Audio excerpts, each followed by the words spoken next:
একজন বেকার ছেলের এই সমাজে কোনো মূল্য নেই। তাকে কেউ দেখতে পারে না।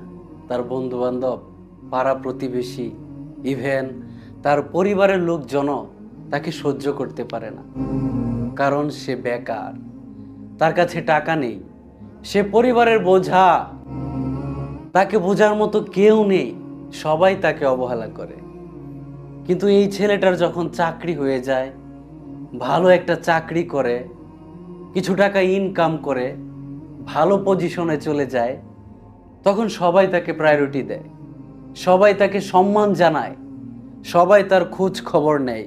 যে মানুষগুলো তাকে একসময় অবহেলা করত, সেই মানুষগুলো এখন তাকে অনেক ভালোবাসে, তার খোঁজ খবর নেয়, তার কাছে যায়, তাকে জিজ্ঞেস করে কেমন আছিস, কোথায় আছিস, দিনকাল কেমন কাটতেছে।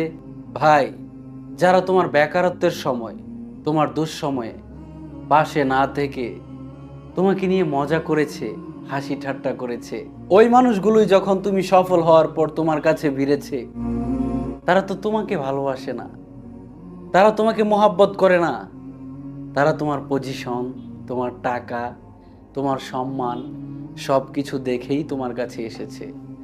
সুতরাং এরা তোমার কখনোই আপন হতে পারে না।